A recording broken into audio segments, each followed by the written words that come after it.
Hello friends, how are you? Breaking news today. Former Bachelor Colton Underwood is opening up about his past depression and anxiety. At one point he reached such a low point in his life that he attempted suicide. Thankfully, he was not successful in his attempt. Now he's sharing his story and how he turned his life around. Keep reading to find out more. Colton Underwood opens up about mental health struggles. Bachelor Colton Underwood opened up to people about the struggles he has had with mental health. During the COVID-19 pandemic, Colton found himself in a really dark place. It was so bad he didn't feel like he had a way out. He didn't want to live anymore. Colton was alone in Los Angeles when he tried to end his life. Thankfully, it didn't work. He said, "I woke up the next morning, and I remember vividly staring into my dog's eyes and realizing I needed help.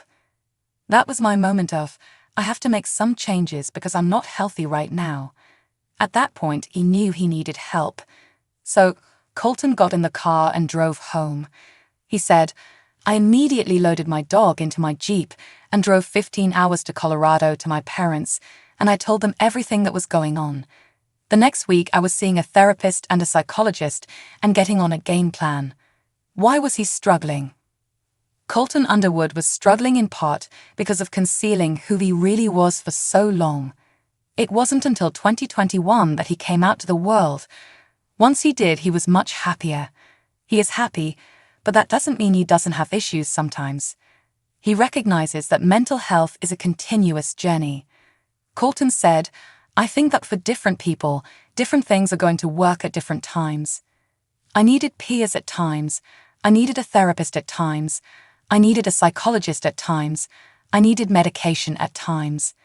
It took Colton a long time to seek help for his anxiety and depression.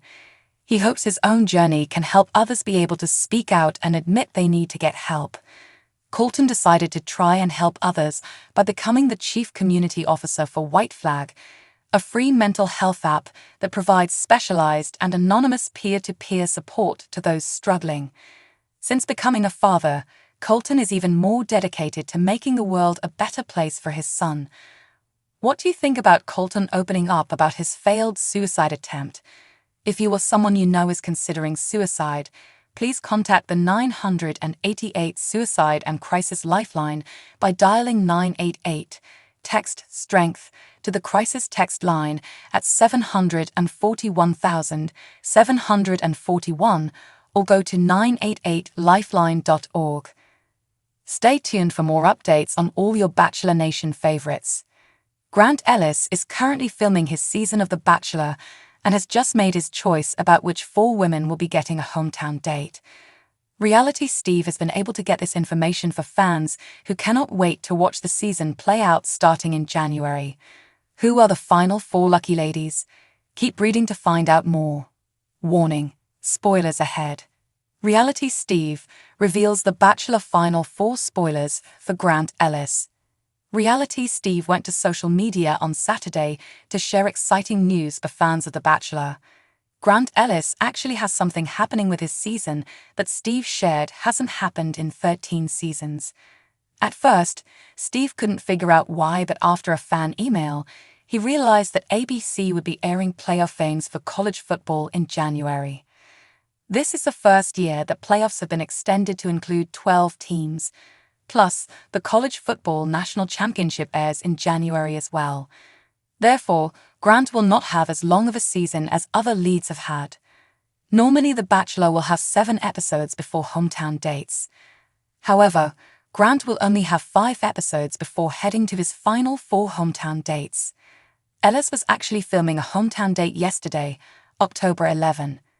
Even yesterday, Steve did not know who all 4 women were. However, today he went to social media to share he finally has who the final 4 ladies are. The first woman is Juliana Pasquarosa. She is the lucky woman who had a hometown date yesterday. Next up is Zoe McGrady, and she will be filming tomorrow in New York. The third woman is Lycia Gar. She will be filming with Grant in Wyoming on Tuesday. Finally, the 4th woman getting a hometown date is Dina Lupancu. Grant will be with her in Illinois on October 17. Steve was able to get photos from Juliana's hometown date in Massachusetts yesterday. More details on Grant's season reality. Steve also shared other details about where Grant Ellis has been filming for his season of The Bachelor. The first place they filmed was, of course, Los Angeles. Following that, the group went to Madrid, Spain for one episode. They then all went to Scotland. At this point, Grant narrowed it down to 4 women. What do you think about Grant's final 4 women?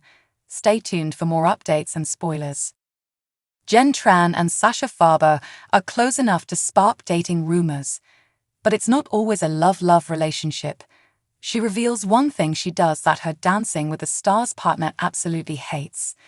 Keep reading for all the details. Jen Tran reveals gross toe injury after Paso Doble. Jen Tran impressed viewers during her hair metal night performance. She danced the Paso Doble to the hair band Europe's 1986 hit, The Final Countdown. For one part of the routine, Jen Tran and pro partner, Sasha Farber, did a series of knee walks across the ballroom floor. Fans raged over rocker Gene Simmons giving the duo a low score. During an interview with Entertainment Tonight after the show, Jen Tran revealed a gross injury. She said that her toenail came off before the dance. Sasha Farber was rushed to the hospital after the show for a medical issue. Hopefully he'll be recovered enough to dance next week. Next week's theme is Dedication Night. Click here to find out why Jen Tran is dedicating her dance to pop singer Taylor Swift. The other celebrities are dedicating their dances to someone close to them. One thing she does that DWT's partner Sasha Farber hates Jen Tran was a last-minute addition to the season 33 cast. But she quickly formed a bond with her partner, Sasha Farber. In fact, some fans think the two are dating because of how close they've gotten. She recently spoke to Us Weekly about their relationship on the dance floor. According to the former Bachelorette, Farber pushes her, but isn't tough about it. She said, "I wouldn't really describe him as tough. He really just pushes me to be my best. But he also is very, very caring. He's such a compassionate guy." She referred to him as a teddy bear, except for one thing she does that he absolutely hates: tardiness. "Sasha hates when I'm late," she said. Jen Tran explained, "I'm kind of a timely person, depending on the time on the day, but he is so punctual. Sometimes he'll pick me up for rehearsals just because driving is a lot and I hate it. He'll come 5 minutes early and he'll expect me to be there." Fans agree that the Bachelorette star has shown major improvement from her first dance. But will she win the Mirrorball Trophy? Tune into Dancing with the Stars Tuesdays on ABC to see how far she makes it. Thanks for watching. Please subscribe my channel.